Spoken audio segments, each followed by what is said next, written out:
FIFA ലോകകപ്പിൽ ആദ്യ ജയം ലക്ഷ്യമിട്ട് പോർച്ചുഗൽ ഇന്ന് കളത്തിൽ. രാത്രി 10:30 നടക്കുന്ന മത്സരത്തിൽ ഉസ്ബെക്കിസ്ഥാനാണ് എതിരാളികൾ. പുലർച്ചെ നടക്കുന്ന മറ്റൊരു മത്സരത്തിൽ ഇംഗ്ലണ്ട് ഘാനയെ നേരിടും. കോങ്കോ ഏൽപ്പിച്ച മുറിവിന്റെ നീറ്റലുണങ്ങും മുമ്പ് ക്രിസ്ത്യാനോയും പോർച്ചുഗലും വീണ്ടും കളത്തിൽ.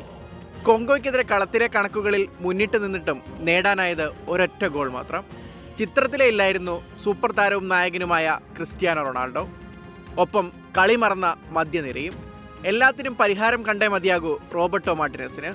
അതിന് സാധിച്ചില്ലെങ്കിൽ മികച്ച കളിക്കാരുണ്ടായിട്ടും ലോക കിരീടം സ്വപ്നമായി തന്നെ അവശേഷിക്കും. റൊണാൾഡോ ഫോമിലേക്ക് തിരിച്ചെത്തുമെന്നാണ് ആരാധകരുടെ കണക്കുകൂട്ടൽ. മറുവശത്ത് ആദ്യ മത്സരം തോറ്റെത്തുന്ന ഉസ്ബെക്കിസ്ഥാൻ. ഇറ്റാലിയൻ ഇതിഹാസം ഫാബിയോ കന്നവാരയുടെ തന്ത്രങ്ങളിലാണ് പ്രതീക്ഷ.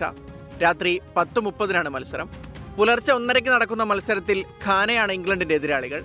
ആദ്യ മത്സരത്തിൽ ക്രൊയേഷ്യ തകർത്തതിന്റെ ആത്മവിശ്വാസത്തിലാണ് ത്രീ ലയൺസ്. ആദ്യ കളിയിൽ തന്നെ ഇരട്ട ഗോളോടെ മിന്നിച്ച ക്യാപ്റ്റൻ ഹാരി കെയ്നിൽ തന്നെയാണ് ഗോൾ പ്രതീക്ഷ. ജൂഡ് ബെല്ലിംഗാമും മർക്കസ് റാഷ്ഫോർഡും മികച്ച ഫോമിൽ. പാനമയ്ക്കെതിരായ മത്സരം ക്രൊയേഷ്യയ്ക്ക് ജീവൻ മരണ പോരാട്ടമാണ്. ഒരിക്കൽ കൂടി കളി മറന്നാൽ ലൂക്ക മോഡ്രിച്ചിനും സംഘത്തിനും ലോകകപ്പ് പ്രതീക്ഷകൾ അവസാനിപ്പിക്കാം. ഇന്ത്യൻ സമയം നാളെ പുലർച്ചെ 4:30 മത്സരം. നാളെ രാവിലെ 7:30 നടക്കുന്ന മത്സരത്തിൽ കോങ്കോയാണ് കൊളംബിയയുടെ എതിരാളികൾ. രണ്ടാം ജയത്തോടെ നോക്കൌട്ടാണ് കൊളംബിയയുടെ ലക്ഷ്യം. World cup desk 24.